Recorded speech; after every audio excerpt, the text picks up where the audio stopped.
Right. but the But the people of people of Guam Guam did. did, right? Yeah. So, Senator Moylan, number 2 vote getter, top Republican vote getter, 17,045 votes. You finished 7th in the last election. Right. Yeah, we were like in the middle of the pack the Right. first time I ran on the 35th, 7th or 8th, roughly. But I think with my team here, we worked pretty hard, and I'm glad I guess the public really wanted to hear what we had to say, and so on the 36th, we saw the difference in the numbers. So I'm really appreciative of my team and the efforts, and especially the media too. Way to go, Team Link there, and Bree and Chris there. Thanks a lot for the opportunity throughout the 35th there to kind of bring some issues to the public with your guys' help. So I appreciate that. What did you do different this term, this campaign, Senator? I think probably what the public's looking at from the results is just keep on doing what you're doing, basically. And with this, it's an 8-7 now, with the majority still being the Democrats. However, we had the 7 now Republicans, and probably I can relook at a lot of those measures that I put out there, and with the new committees formed, that we can move a lot more things forward. And from the experience I learned in the 35th, I'm even more anxious to get in there and really run even harder. So it's not going to be a slowdown, and there's nothing new I really had to invent. But I'm hoping with the 36 we can prioritize the important things, and what I think what this voting showed us is that the people want to see the priorities shifted as well.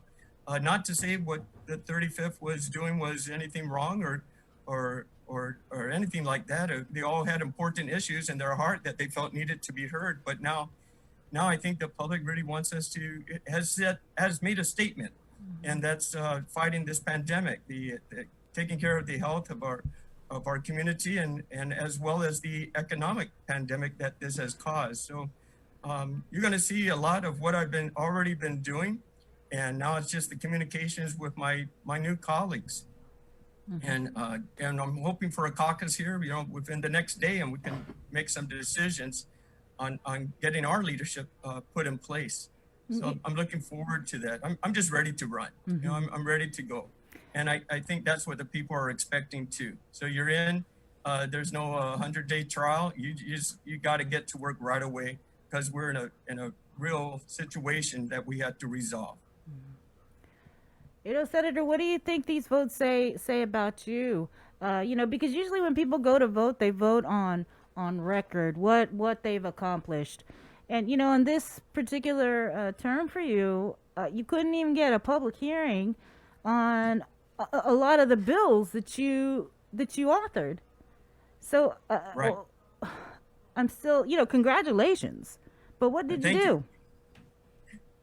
Yeah, well, I think we earned the public's respect enough to get back in for the 36, and they want to hear and they want to see some of these measures get passed, move it forward, and put it on the floor for session, and put the vote out there, and have the public hearings, of course, first, so we can get the public opinion. And going back, I think it's really prioritizing what the people want to hear. The economy, right? We had excellent bills and measures on that.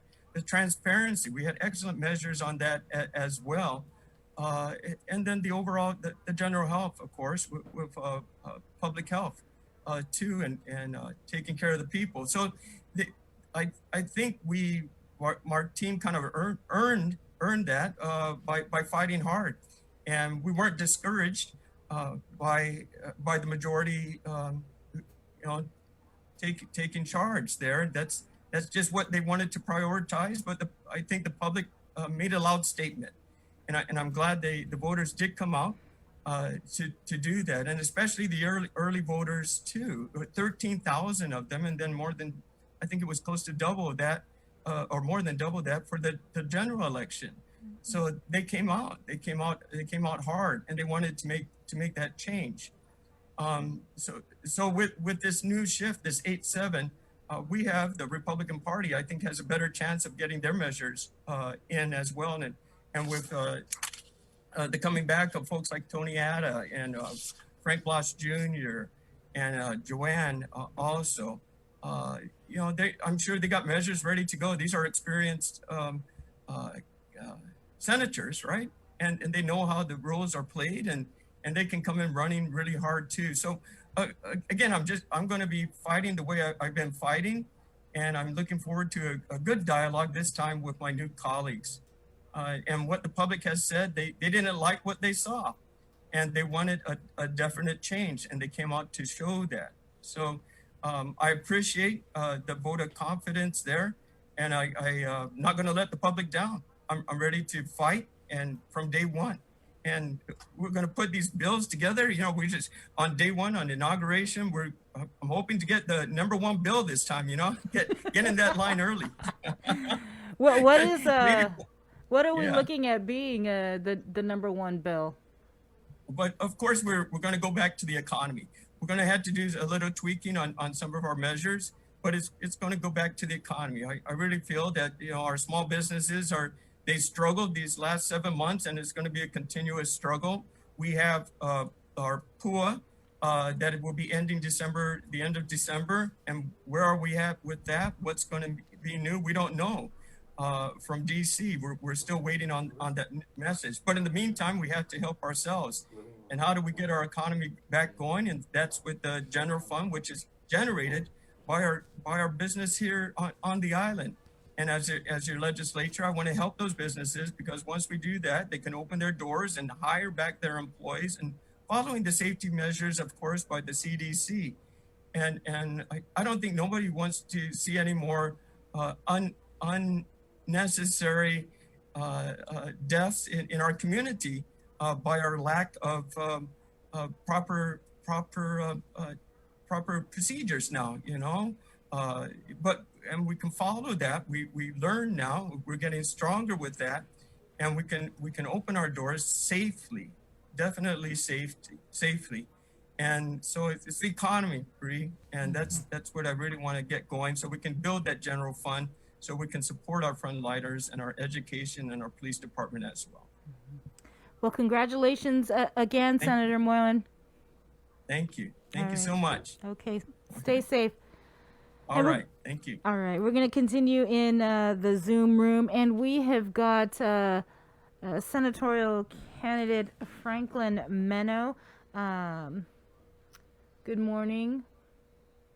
Good morning, Franklin.